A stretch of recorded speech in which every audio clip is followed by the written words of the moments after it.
It's about a 5-year-old boy in India who one night he's out with his brother and he gets separated from his brother and ends up falling asleep on a train. He wakes up, he's stuck on the train. 3 days later, he ends up in Calcutta on the streets, unable to speak the language. He's eventually put into an orphanage and adopted out by an Australian family.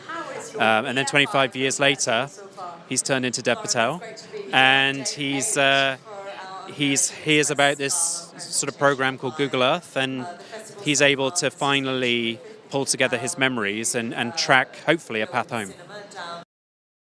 Did you know from the beginning that you wanted to get the family, who this story is about, involved in this film? Absolutely, their involvement was essential because we wanted to make a film that was very authentic and very true to the real events. And we've maintained a very close relationship with them. They've seen the film and they're very happy with it. So yeah, it was very important.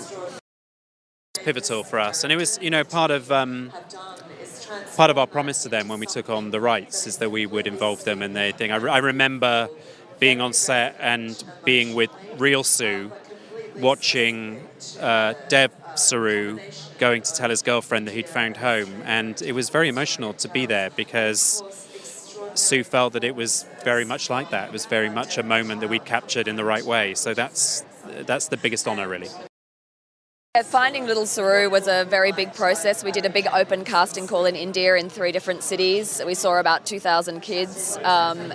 And then we whittled that down to a smaller bunch and sent our director over there to work with them in the room. And we really workshopped the kids. We had to find someone who not only was able to take direction and perform, but who also had a lot of stamina and could carry the film in their face and by doing sort of virtually nothing, but who could also withstand, being on set every day and not getting bored and all of that sort of stuff. But we found a great kid in Sunny Pawa. He was incredible, and during the course of the film, he went from being a little kid who had no idea about acting to absolutely being an actor who knew actually what he was doing all the time. So it was great, yeah. We had the good fortune of working with a production services company called India Take One Productions, who've done a lot of big movies over there, Eat, Pray, Love and Zero Dark 30 and Slumdog Millionaire, all those sorts of films. So they're amazing.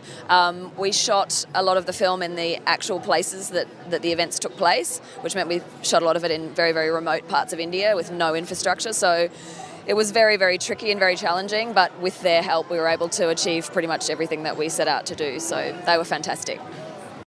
I think, there's a lot of discussion at the moment about diversity in the film industry, and so, we're very fortunate with Lion that it is a genuinely international Australian story, and we were able to cast out of India and out of the UK and everything, so hopefully this film resonates with audiences and will show people that a great performance isn't about the colour of someone's skin.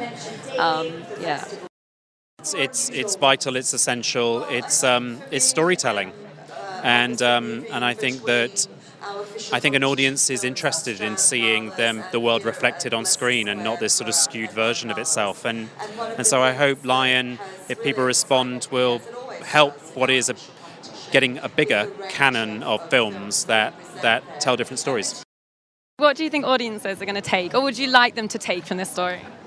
I'd like them to call their mother rather than text them, maybe at the end of the film, if they feel that they've sort of been emotionally moved. And I think it's a film that celebrates all types of families and the diverse nature of that term. So I think that it's, family, friends, loved ones, and I hope that in a way it just is a film where there was a small boy in peril and the world worked, and he was lucky enough in the end to have 2 mums who loved him. So he's a very special guy.